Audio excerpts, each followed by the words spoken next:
तो आज हम लोग अभी आर्ट ऑफ लिविंग के इस बोध गया वाले कैंपस में आए हुए हैं। हमारे साथ बैठे हुए हैं अविनाश सर। इनका 22 रैंक आया था 68 बीपीएससी में और अभी ये assistant director social welfare department में हैं, गया में पोस्टेड। तो हम लोग थोड़ा सा सोचे कि एसे के बारे में डिस्कस करते हैं। तो अविनाश सर, एसे के बारे में बताइए कि आपके हिसाब से कौन से वो इम्पोर्टेंट इंग्रेडिएंट्स है जो कि एसे को अच्छा बनाता है, जिससे कि नंबर ज़्यादा आता है। आप यूपीएससी का भी मेंस लिखे हुए हैं और आपके नंबर भी अच्छे आते हैं, तो थोड़ा सा इसके बारे में बताइएगा। मेरा जो एक्सपीरियंस रहा है एसे को लेकर के, शुरुआत में जब मैं यूपीएससी का तैयारी करना शुरुआत किया तो पहला एसे तो मैंने लिखा तो उसमें मैंने पेड़ बना दिया था। अच्छा, मतलब प्रेजेंटेशन अच्छा करने के लिए मैंने पेड़ बना करके, अच्छा, जिस कोचिंग में मैं लिख रहा था मैंने सबमिट कर दिया था। अच्छा अच्छा। तो उसके बाद फनी कमेंट आया कि इसमें फल भी लगा दो। ठीक है। तो वो नंबर 40 तो दिया। अच्छा, 120 नंबर में 40 दिया। तो हमको फिर जा करके हम कुछ अपने पीयर्स थे और कुछ सीनियर्स थे, उनसे मिले कि क्या करना चाहिए। शुरुआती दौर का मैं बता रहा हूँ। तो शुरुआती दौर में तो उन्होंने कहा कि एटलीस्ट अपना जो आर्टिकुलेशन है उस पे काम करें। एक ही पेज लिखिए, 2 ही पेज लिखिए, लेकिन थोड़ा सा कॉम्पैक्ट क्रिस्प लिखिए कि सामने वाले को पढ़ने में लगे कि चलो ठीक है, छोटा कहानी जल्दी सा खत्म हो गया। ठीक है। फिर दूसरा स्टेज में हुआ कि ऐसा ऐसा कहानी आपके पूरे हिस्से में 10-15 होना चाहिए। 10-15 होना चाहिए। तो धीरे धीरे आप अपना स्ट्रेंथ बढ़ाइए और जो आप 1 कहानी 2 कहानी लिख रहे हैं, अब आप 5 कहानी 6 कहानी एक साथ लिखिए। अच्छा। 10 कहानी लिखिए एक ही टॉपिक पे। अच्छा। फिर उसमें मॉड्यूलेशन लाया गया कि जो टॉपिक है उस टॉपिक को डिवाइड करिए अलग अलग पार्ट्स में। ठीक है, व्हाट, व्हेन, हाउ करके सिंपलिस्टिक तरीके से डिवाइड करके लिखना शुरू करिए। एट द एंड जब मैं पहला मेंस यूपीएससी का दे रहा था 2020 में, तो फाइनल इस कंक्लूजन पे पहुंचा कि जब हम एसे का शुरुआत करते हैं तो वही उस समय बहुत कॉमन था कि एनेक्डोट से शुरुआत किए, उसके बाद अलग अलग डायमेंशन में मल्टीपल एग्जांपल्स देते हुए उसको हमने लिखा। ये एक सेफेस्ट साइड है। Safest side in the sense कि आपको ना ज़्यादा कम आएगा और ना बहुत ज़्यादा भी नहीं आएगा। एवरेज से थोड़ा ऊपर आ जाए। आपको 110 120 ऐसे is not going to penalise you इस केस में। मतलब ऐसा नहीं हुआ कि ऐसे में कम नंबर आने की वजह से आपका सिलेक्शन कम हो गया या फिर ऐसा कुछ। आप सेफर साइड में रहिएगा कि ठीक है, आप बहुत अच्छा परफॉर्म नहीं किए हैं, लेकिन ठीक है 125 नंबर का ऐसे में आपको 55 नंबर 57 नंबर अच्छा आ गया। अच्छा, बढ़िया है। मतलब हमको अविनाश सर ऐसा लगता है कि मतलब एग्जामिनर भी एक ह्यूमन बीइंग ही है, तो वो भी जब चेक कर रहा है तो जैसे हम लोग कैसे अगर चेक करेंगे तो भाई इंट्रोडक्शन अगर किसी का बहुत ही ज़्यादा अट्रैक्टिव है तो एक आध पैराग्राफ ज़्यादा पढ़ लेंगे और थोड़ा सा उसके लिए पॉजिटिवली इंक्लाइंड हो जाएंगे शुरुआत से ही, और लास्ट में कंक्लूजन जो है वो भी थोड़ा इम्पैक्टफुल होना चाहिए। तो जहाँ तक हम देखे हैं, मतलब चाहे अनुदीप दुरिशेट्टी सर का हुआ, चाहे विक्रम ग्रेवाल सर का हुआ, चाहे और भी लोगों के जो हम देखे हैं, तो उसमें ये बोलते हैं कि इंट्रोडक्शन और कंक्लूजन बहुत ही इम्पैक्टफुल होना चाहिए। तो इंट्रोडक्शन के लिए जैसे आपका क्या मतलब ये रहता इंट्रोडक्शन है कि कैसे इसको इम्पैक्टफुल बनाया जाए? पहला तो मैं ये बोलना चाहूँगा कि पहला इंप्रेशन ही एग्जामिनर का बन जाता है इंट्रोडक्शन देख करके कि बच्चे का दम कितना है। राइट। और कंक्लूजन से लगता है कि चलो सेटिस्फाइड, आई एम सेटिस्फाइड। अगर कंक्लूजन अच्छा लगा तो I am satisfied. Open ended नहीं होना चाहिए कि अरे कुछ और लिखता तो ज़्यादा अच्छा होता। ये फीलिंग एग्जामिनर के दिमाग में नहीं आना चाहिए। ठीक है।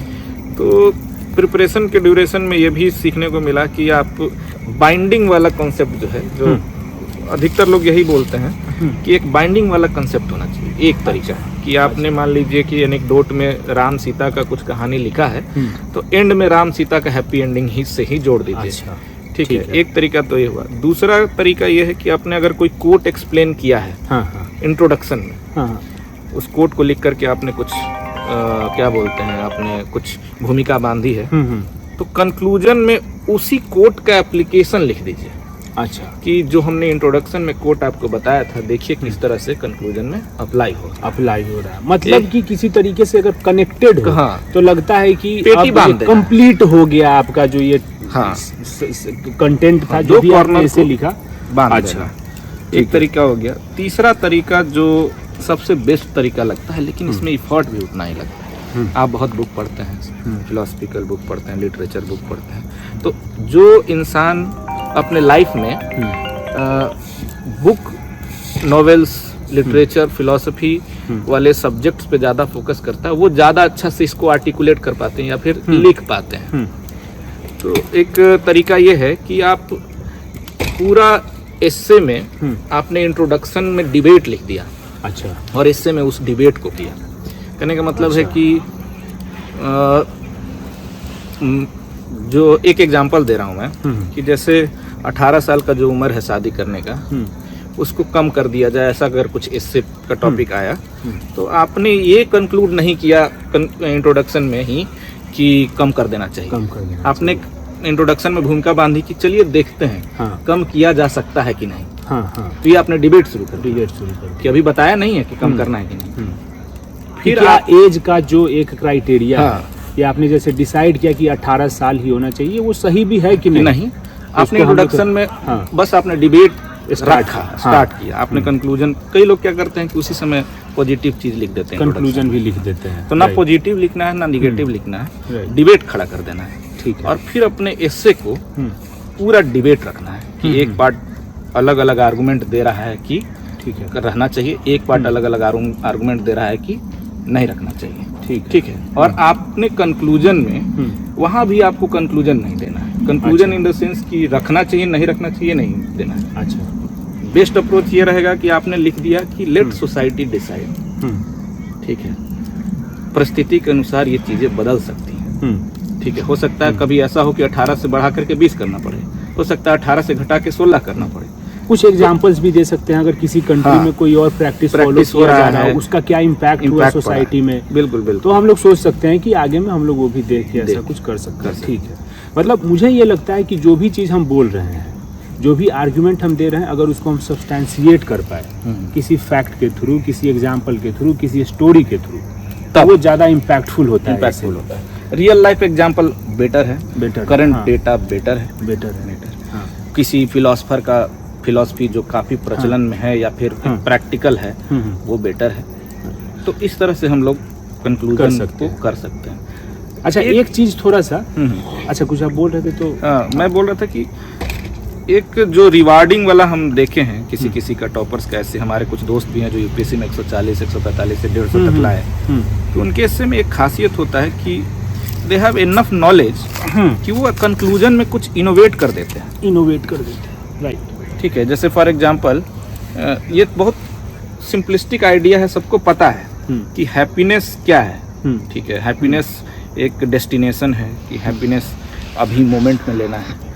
तो पूरा इससे हैप्पीनेस को डिस्कस किया हमारे जो पीयर थे, और एंड में उन्होंने लिखा कि हैप्पीनेस एक जर्नी है, और उसको एक्सप्लेन किया, अलग ही कुछ कंक्लूजन कर दिया उन्होंने, जो कि आउट ऑफ बॉक्स चले गए, आउट ऑफ बॉक्स। तो वो एक्सट्रीमली रिवार्ड होता है, उनको हर बार 145, 140 के आसपास मार्क्स आता है। लेकिन मुझे लगता है कि वैसा करने के लिए you have to be really knowledgeable and you should know the art of using words to express yourself. हाँ, वो डेफिनेटली ट्रू। राइट। अच्छा, एक चीज़ जो मतलब ऐसे में होता है कि जैसे हम ब्लॉग्स वगैरह पढ़े, अनुदीप दुरिशेट्टी जो सर हैं, उनका भी हमने ब्लॉग देखा, चाहे और भी लोग हैं, तो एक जो तरीका है ना ऐसे लिखने का, जैसे अगर आप अमर्त्य सेन की किताबों को पढ़ेंगे, uncertain India and uncertain glory हो गया, या फिर दी आर्ग्यूमेंटेटिव इंडियन हो गया, मतलब मुझे लगता है, हाँ, मुझे लगता है कि अमर्त्य सेन ना, he is a very good essay writer.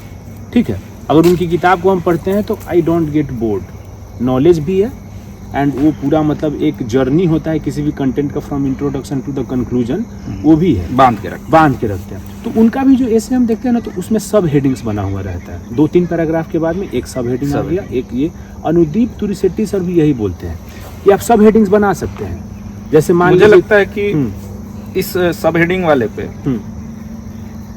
2-3 तरह के हमने लोगों को देखा है कि एक बहुत जेनरिक सब हेडिंग होता है जिसको आप इग्नोर कर सकते हैं। ट्रू। अगर आप वो इनोवेटिवनेस अपने हेडिंग में नहीं ला पा रहे हैं जो क्लिक कर रहा है, ठीक है, जैसे one side of the two coin, ऐसे करके कुछ बहुत अच्छा हेडिंग होता है, आप फ्रेजेज में पढ़ते हैं या कोट्स में पढ़ते हैं, एक 3 वर्ड का फ्रेज ले लिए या कोड का टेक्नोलॉजी, डबल एज स्वॉर्ड, ये सब Question जो में, हाँ। कहीं कहीं यूटिलाइज कर देते हैं हाँ। और उसको ट्रांसफॉर्म भी करते हैं इससे के टॉपिक के अनुसार। हाँ हाँ हाँ ठीक है, तो अगर आप वो कर पा रहे हैं हाँ तब तो अच्छा है। हाँ लेकिन आप लिख रहे हैं कि हेडिंग में आप लिख दे रहे हैं कि with the angle of sociology और with the angle of politics, तो ये बहुत जेनरिक जेनेरिक मतलब वो फील नहीं आता, फिर लगता है कि अननेसेसरी टॉपिक हाँ, का हेडिंग दे मतलब रहा है। बेसिकली वो पैराग्राफ का एक जो नॉर्मल सेंटेंस हो सकता है उसको आप सब हेडिंग नहीं सब बना हेडिंग सकते। नहीं बना सकते, उसमें आपको थोड़ा सा वहाँ जान होना चाहिए। इनोवेटिवनेस वहाँ हाँ। होना चाहिए कि अच्छा। पढ़ के थोड़ा लगे कि अच्छा इसमें कुछ हाँ, तो राइट। अच्छा लिखा हुआ तो है। अगर वैसा कर सकते हैं तो सब करना हेडिंग चाहिए। डालिए और नहीं तो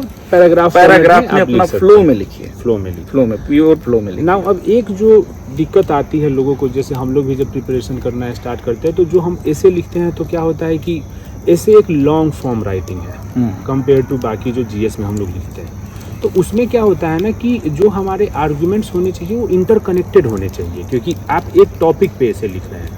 मतलब long form content should be flowing form of content, interconnected form of content होना चाहिए। वो कैसे आप लेके आएंगे एक पैराग्राफ से दूसरे पैराग्राफ? इसमें 2 तरीका है। ठीक है। एक तो है कि आप जब पैराग्राफ एंड करते हैं तो उसका लास्ट का 1-2 लाइन हाँ। आप नेक्स्ट पारा का भूमिका दे दीजिए। अच्छा। ठीक है, कि फॉर एग्जांपल अगर आपने डिस्कस किया इथिकल एस्पेक्ट कि इथिकली ये इशू इस तरह से अनफोल्ड करता है, लेकिन सिर्फ इथिकल डिस्कशन से काम नहीं चलेगा, इसको चलो एम्पिरिकली देखते हैं। अच्छा। साइंटिफिकली भी इसको देखते हैं। मोरल स्टैंडर्ड पे तो आपने नाप लिया, लेकिन moral standard is not that much scientific, so let's empirically assess it, और फिर आपने नेक्स्ट पारा साइंटिफिक वाले पे चले शुरू कर दिया। तो एक तरीका ये है। हाँ। दूसरा तरीका ये है कि आप डिफिशियंसी दिखाइए कि हमने ये सब तो डिस्कस किया लेकिन कुछ मिसिंग है।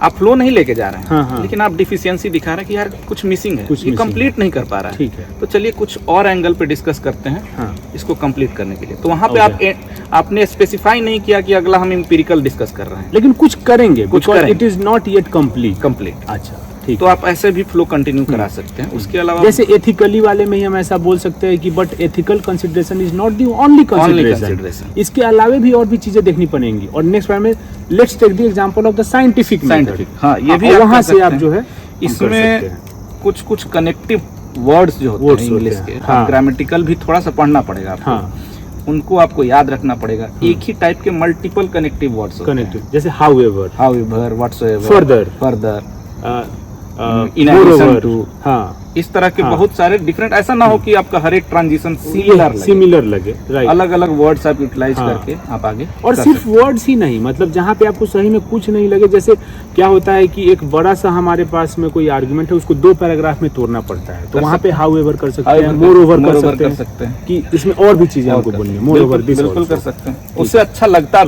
भी है कि थोड़ा एक्सप्लेन करें, right। क्योंकि आप जो भी आर्गुमेंट देते हैं अगर आप उसको एक्सप्लेन नहीं करते हैं तो फिर सामने वाला एग्जामिनर को वो कम्युनिकेट नहीं हो पाता है कि ये कहना क्या चाहता है। राइट। इसलिए अगर कोई भी आर्गुमेंट देते हैं तो एग्जाम्पल से उसको एक्सप्लेन करना।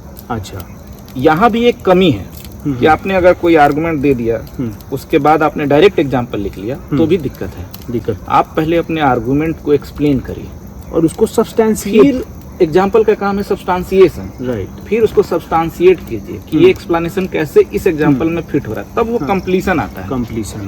मतलब आपने थीसिस दिया, उसको रीजन किया, उसके बाद सब्सटेंशिएट किया और फिर एंड में सिंथेसिस दे दिया। इस तरह से आपका एक पैराग्राफ चले तो काफी अच्छा होता है। अच्छा, जैसे कि मतलब हम लोग जीएस में भी क्या करते हैं कि जो पॉइंट्स हम लोग लिखते हैं तो कोई भी पॉइंट लिखे तो उसके बाद में उसी पॉइंट में लास्ट में लिख देते हैं ईजी एग्जांपल दिस, तो हमने उस आर्गुमेंट को सब्सटेंशिएट कर दिया एग्जांपल। बिल्कुल। तो उसी को थोड़ा सा लॉन्ग फॉर्म में एक्सपैंड करके ऐसे में करना है। बिल्कुल। उसको अच्छा। थोड़ा सा एक्सप्लेन कीजिए। अच्छा, एक चीज बताइए, जैसे क्या होता है कि जैसे कुछ लोग का डाउट ये आता है कि एक तो खैर हिंदी मीडियम में ऐसे मार्क्स को लेकर जो कंट्रोवर्सी इस बार 69 में वो आपको पता ही होगा कि थोड़ा सा मतलब ऐसा लोगों का कहना है कि ऐसे में हिंदी मीडियम वाले मार्क्स को ज़्यादा नंबर मिले हैं। ठीक है, तो बहुत सारे लोग हमारे पास में ये क्वेरी लेके आते हैं कि वो चाहते हैं कि GS1 और GS2 जो है वो इंग्लिश मीडियम में लिखे और ऐसे को हिंदी मीडियम में लिखे। तो ये कितना आप इसको रेकमेंड करेंगे, किस हद तक, और like would it be a very reasonable way of going forward? ये इस पे मेरा मतलब जो भी सजेशन रहेगा, मतलब आई कैन नॉट से क्लियरली अबाउट दिस, लेकिन अगर कोई लगातार अपने बचपन से या फिर जब भी 10th से ऐसे लिखना शुरू किया है इंग्लिश में, तो कंफर्टेबिलिटी जो इंग्लिश में होती है वो उतना जल्दी हिंदी में नहीं आ पाएगा। आपको वर्ड्स नहीं मिलेंगे इम्पैक्टफुल वर्ड्स की। एक बार लिखा तो सामने वाले को लगेगा अरे ये कौन सा अच्छा सा वर्ड यूज कर दिया। एग्जाम्पल्स आप एक्सप्लेन ढंग से नहीं कर पाएंगे हिंदी में। तो पूरा इससे अगर आप कर पाते हैं हिंदी में, आप लिख पाते हैं, और वो अगर आप टॉपर्स का कॉपी देखिए जा करके जिनको हिंदी में 209 या 210 नंबर आए हैं, अगर आप वो मैजिक इंग्लिश से हिंदी में शिफ्ट करके एक बार ट्राई करके देखिए, 1-2 ऐसे लिख करके देखिए, 3 ऐसे लिख करके देखिए, अगर आपको लगता है कि हम सेम मैजिक ला सकते हैं जो हम इंग्लिश में कर पाते हैं हिंदी में लिख करके, तब आप लीजिए।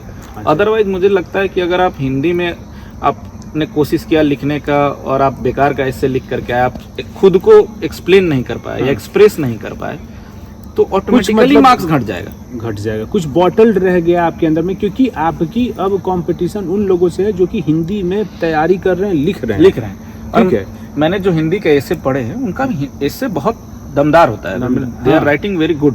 राइट। तो आप इंग्लिश में अगर उतना अच्छा लिख रहे हैं और हिंदी में लिख रहे हैं तो डिफरेंस चलो एग्जामिनेशन में कहीं चेकिंग में इस तरह का हो रहा है, लेकिन ये भी सर्टेन नहीं कि हो सकता है अगली बार वही बात है, सुधर भी तो सकता है। एक बार ऐसा हुआ तो इसको हम लोग एज अ पैटर्न कंसीडर कर सकते हैं। और तो इसीलिए मेरा भी मतलब जो है ना, मेरा जो एक्सपीरियंस है, जैसे हिंदी का एक जो है लैंग्वेज पेपर भी होता ही है, बिल्कुल यूपीएससी में भी होता है, बीपीएससी में भी होता है, और हम लोग भी पास करते ही हैं उसको। लेकिन उसमें भी जो ऐसे हम लोग लिखते हैं, दिखता है भाई कि कैसे मतलब खोज रहे हैं सेंटेंसेस को, वर्ड्स को, कुछ करके जो है प्रिसाइज राइटिंग वाले में से वर्ड्स निकाल रहे हैं, कहीं कुछ वर्ड मिला है तो वहां से निकाल रहे हैं। हाँ, तो लोगों को भले ही हम लोग हिंदी में बात करते हैं डेली लाइफ में, लेकिन लिखने में बड़ा मुश्किल है। उसके बाद अगर आप लिख भी लिए तो ग्रामेटिकल एरर पे मार्क्स बहुत कटता है। आप वो हर्षिकार बड़ी छोटू में बहुत गलतियां होती हैं, और उस गलतियों के कारण मार्क्स और कट जाते हैं। अभी हम लोग जैसे टिप्पणी वगैरह लिखते हैं तो ये कष्ट तो हम लोग देखते हैं कि कितना दिक्कत है। बड़ा बाबू से पूछते हैं कि इसका वो किधर होगा। हाँ, तो वो आदमी को जो है ना वो बहुत टाइम लग जाता है, फिर आपको सब चीज सही सीखने में टाइम लगता है। अच्छा, एक चीज और है, मतलब जो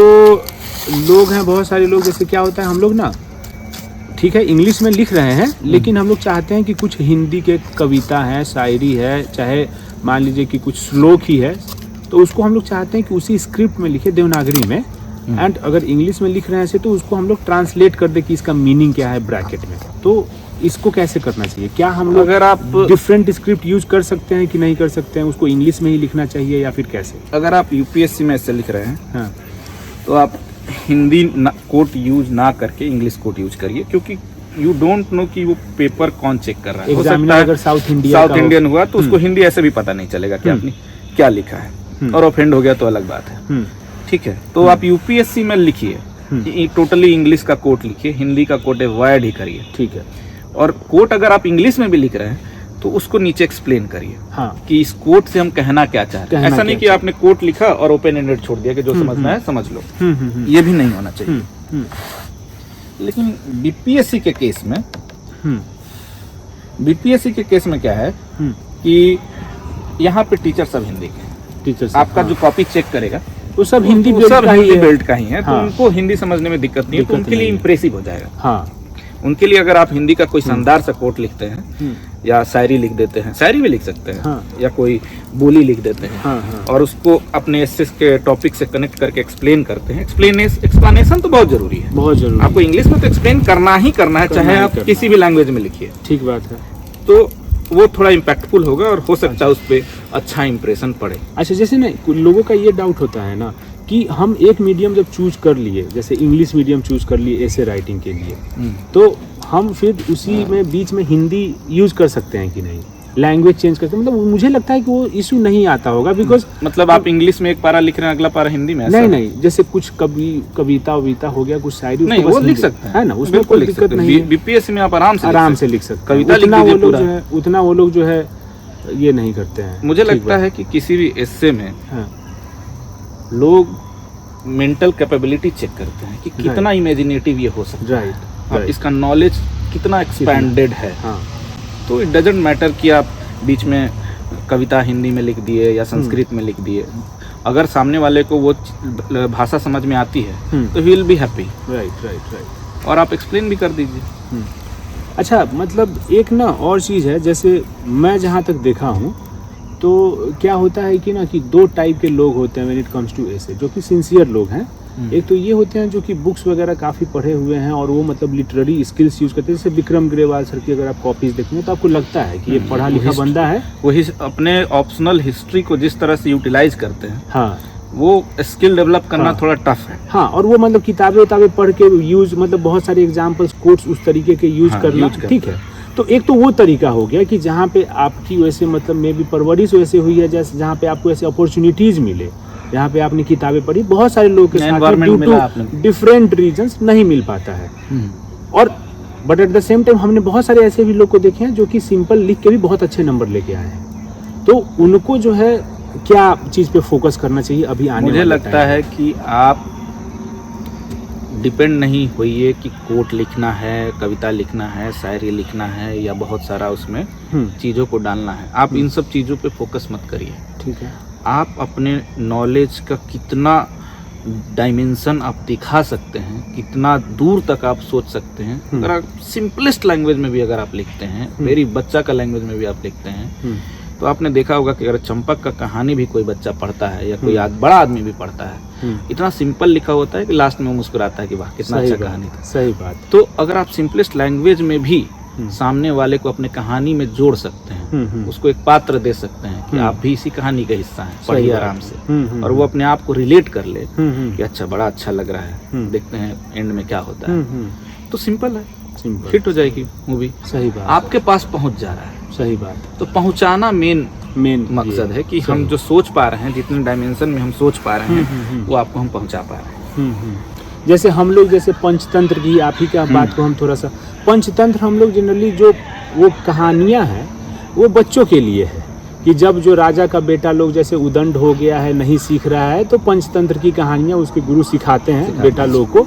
और वो पंचतंत्र की कहानियाँ इतनी मतलब उसका रेलेवेंस पेरेनियल है कि अभी भी हम लोग पढ़ते हैं बचपन में, और उसका मतलब बचपन में ही उसका रेलेवेंस खत्म नहीं हो जाता, जीवन में भी काम आता है। तो जो भी हमारे पास में एग्जाम्पल है उसको हमें सोचना चाहिए कि किस तरीके से यूज कर सकते हैं। Know example is small, know example is childish enough, है ना, कि भाई उसको अब टाइम खत्म हो गया, उसको यूज नहीं कर सकते, ऐसा नहीं है क्या? बिल्कुल बिल्कुल।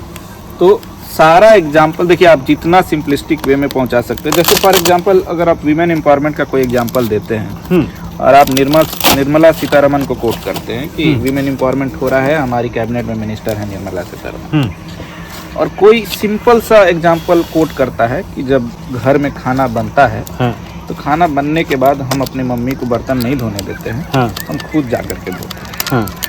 सपोर्ट करते हैं कि आपने खाना बनाया, इतना मेहनत किया, तो मैं आपका बर्तन धो देता हूँ, जितना भी बर्तन गंदा हो। तो वो भी एक तरह से विमेन एम्पावरमेंट दिखाता है कि आप इक्वालिटी पे लाने का कोशिश कर रहे हैं अपने स्तर से, इंडिविजुअलिस्टिक। तो आप अगर देखें ना तो ये ज्यादा पावरफुल है, क्योंकि आपका ये ऑब्जर्वेशन दिखाता है कि आप छोटी छोटी चीजों ऑब्जर्वेंट है, देख रहे हैं। हाँ। जैसे पैट्रियार्की का मुझे इससे एक एग्जाम्पल याद है। जैसे पैट्रियार्की में एक किसी ने लिखा कि हमारे घर में जब खाना बनता है तो जो सारे लोग, हमारे पापा, हमारे भाई, बड़े बुजुर्ग लोग खा लेते, तब हमारी माँ खाती है। That is the peak example of patriarchy, है ना। अब पैट्रियार्की को आप डिफाइन कर सकते हैं कि हाँ भाई, जॉब प्लेस में, वर्क प्लेस में इनको उतना जो है नहीं मिलता है, मतलब उतना सैलरी नहीं मिलता, वेज गैप है। फिर उसके बाद में मैटरनिटी लीव मिल जाती है, तो उसके बाद में वापस आने में दिक्कत होती है एक बार आप जॉब छोड़ देते हैं। तो ये सारी चीजें आप लिख सकते हैं। जो पर्सनल एग्जांपल देते हैं तो ज्यादा इम्पैक्ट। आप अपने चारों वर्ग क्या देखते हैं, ठीक है, तो वो ज्यादा इम्पैक्टफुल लगता है कि चलो। अच्छा, एक चीज बताइए, हाँ, एक चीज जो है थोड़ा सा इम्पोर्टेंट ये है कि जैसे मान लीजिए कि 100 नंबर का क्वेश्चन 3 आता है ऐसे वाला, और उसमें 12 पेज रहता है इसमें लिखने के लिए, लेकिन जो ये लोग बोलते हैं आई थिंक 600-700 वर्ड्स में लिखना होता है, जो कि आपका 6-7 पेज में कंप्लीट हो जाएगा, 8 पेज में। मतलब आप चाहें तो 3-4 पेज लास्ट का छोड़ भी सकते हैं, तो भी आप वर्ड लिमिट को क्रॉस कर जाएंगे। लेकिन बहुत एक साइकोलॉजिकल प्रेशर आता है कि भाई पेज भर दें। उस केस में आप क्या सजेस्ट करते हैं? मैं सजेस्ट करूंगा कि आप जैसे 700 वर्ड का है तो आप 1000 तक जा सकते हैं। पेज भले 5 ही क्यों ना भरे। हो सकता है किसी का राइटिंग छोटा हो, हो सकता है किसी ने अपना पूरा एनालिसिस वो 1000 वर्ड में या 700-800 जाते जाते तक 800 वर्ड में बहुत ही ब्यूटीफुली एनालाइज करके उसने लिख दिया हो। तो ये प्रेशर रखना कि हमको 12 पेज भरना है, उसके चक्कर में क्वालिटी कॉम्प्रोमाइज नहीं करना कि कुछ भी लिखे जा रहे हैं, भरे जा रहे हैं, ऐसा नहीं करना है। ऐसा नहीं करना है। आप इससे को जस्टिस करिए, सामने वाला पढ़ करके इम्प्रेस हो, 8 पेज ही पढ़ के इम्प्रेस हो, 9 पेज ही पढ़ के इम्प्रेस हो। कोई जरूरी नहीं है कि सामने वाला को ऐसा नहीं लगना चाहिए कि यार जैसे मैं पुष्पा 2 देखने गया था मैं, तो मूवी में एक्टिंग बहुत अच्छी है, ठीक है, कुछ सीन्स बहुत अच्छे हैं, लेकिन आप ये मूवी 3.5 घंटे के लायक नहीं 2 घंटे में खत्म कर देना चाहिए था। जो भी कहानी है इनका, जो भी सीन्स है 2 घंटे, तो बीच में लग रहा था कि अननेसेसरी स्ट्रेच कर रहा है, अरे भगाओ, बंद करो इसको। तो एग्जामिनर को ऐसा नहीं लगना बंद करो, क्यों जबरदस्ती स्ट्रेच कर रहे हो। अच्छा, ठीक है। तो अगर आपका 2 घंटा में कि काम बन रहा है, तो कहने का मतलब अगर 8-9 पेज में ही अगर आपका काम बन जा रहा है, जबरदस्ती पर पेज 100 वर्ड लिख देता है आदमी, तो अगर आपको 800-900 वर्ड अगर 9 पेज में हो जा रहा है तो इट्स मोर देन इनफ, ठीक है। आप अननेसेसरी एक्सटेंड मत करिए। लेकिन अगर आप बड़ा लिखते हैं जिससे 12 पेज भर जाता है, तो उसमें भी कोई दिक्कत नहीं है, लेकिन फोकस होना चाहिए, क्वालिटी मेंटेन, स्ट्रेस ना लगे। कभी कभी ऐसा भी होता है कि अननेसेसरी पेज भरने के चक्कर में लास्ट से पूरा कंप्रोमाइज हो जाता है, उसी में कम नंबर मिल जाता है, हैंड राइटिंग भी डिटेरिएट हो जाता है। मेरे साथ खुद हुआ है कि हैंड राइटिंग भी डिटेरिएट हो गया, कंटेंट भी उतना अच्छा नहीं लिख पाए क्योंकि सोचने का टाइम ही नहीं मिला उतना। ये सारी चीजें होती है, और वहाँ नंबर सीधे 10 नंबर घटा देता है, तो बहुत बड़ा नुकसान है। अच्छा, लास्ट में बस हम लोग रैप अप करेंगे एक लास्ट क्वेश्चन के साथ कि अभी जो टाइम है 2-3 महीना, उसमें लोग क्या करने चाहिए। इसमें मेरा जो अपना पर्सनल सुझाव, उसके बाद में आप बताइएगा कि उससे बेटर क्या और कर सकते हैं, चाहे आप अपना जो है उसमें ये दीजिएगा। कि मुझे ये लगता है कि जैसे आपको ऐसे लिखने का अगर मान लीजिए टाइम नहीं है, तो what you can do is you can select any topic ऐसे का और उसमें ब्रेनस्टॉर्म कीजिए, so that you get 15 to 20 arguments, points, examples, ठीक है। और उसको आप लिख दीजिए कि ये सारे पॉइंट्स है, ये सारे आर्ग्यूमेंट्स अलग अलग हमको आ रहे हैं। If you are practising that thing, आप जो है रेगुलरली वीकली 2 बार ऐसा कर रहे हैं, तो I think that will be really helpful. और 2-4 ऐसे तो लिखने ही चाहिए, बट बाकी टाइम में ये प्रैक्टिस करना पड़ेगा आर्ग्यूमेंट्स को लाने का। आपका क्या है? मैं तो कहूँगा कि आप जिस काम को करने के लिए कह रहे हैं वीक में 1-2 बार, मैं कहूँगा कि डेली हर व्यक्ति एक टॉपिक लेकर के 15 से 20 मिनट उसको ब्रेनस्टॉर्म करे, जो आप कह रहे हैं। हाँ। उससे क्या होता है कि किसी भी पार्टिकुलर टॉपिक पे आदमी मल्टीपल डायमेंशन में सोच करके रफ वर्क कर लेता है। आप डेली एक टॉपिक लीजिए, 15 मिनट 20 मिनट बेटर, मतलब कहीं जैसे अभी हम लोग अलाव ताप रहे हैं, तो अगर आप अकेले बैठे हैं तो कुछ लिख लीजिए कि ठीक है, इस टॉपिक में इस कोट पे हम ये पॉइंट लिख सकते हैं। 15-20 मिनट डेली करिए, और जब आप 2-3 महीने ये कर लेते हैं, तो उसके बाद आप किसी टॉपिक पे 5 लाइन 10 लाइन लिखिए, जो शानदार की। अगर ये लिख करके हम अभी अभिमन्यु जी को दिखाएंगे तो बोलेंगे क्या लिख दिया। जैसे आप शायरी लिख देते हैं ना, मन में आता है आप शायरी लिख देते हैं, आप सुनाते हैं, लोग इम्प्रेस होते हैं। तो वैसे ही आप किसी टॉपिक पे एक मुखड़ा लिख दीजिए, ठीक है, एक प्यारा लिख दीजिए बैठे बैठे। इससे क्या होगा कि ओवरऑल आपका थिंकिंग कैपेसिटी बढ़ेगा शुरुआत में, जब आप ब्रेनस्टॉर्मिंग करिएगा, उसके बाद फिर आपका आर्टिकुलेशन बढ़ेगा, और उसका कल्मिनेशन आपके एसे के टेस्ट में या फाइनल एग्जाम में आपको दिखेगा। तो सही बात है। अभी जो 3 महीने जो बचे हुए हैं, उनको तो मैं कहूँगा कि कुछ नहीं तो कम से कम 10-15 मिनट ही सही डेली 5 ही पॉइंट सोचिए, 10 ही पॉइंट सोचिए, लेकिन सोचिए, जरूरी है, जरूरी है।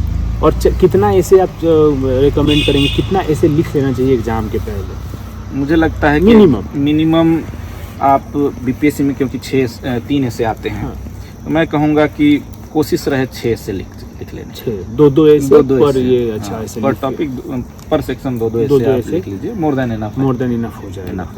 ठीक है, 6 से बहुत सही है। चलिए, थैंक यू अविनाश सर, इतना बढ़िया। हमको लगता है कि बहुत पसंद आया होगा लोगों को जो देखे होंगे, और हम लोग ऐसे ही और भी आगे में सेशंस लेके आते रहेंगे आप लोग के। आई होप कि ऐसे के बहुत सारे डाउट्स क्लियर हुए होंगे। अविनाश सर ने बहुत अच्छे से सारे पॉइंट्स पे अच्छा अपना जो भी ओपिनियन है, इतना थॉट आउट ओपिनियंस दिया।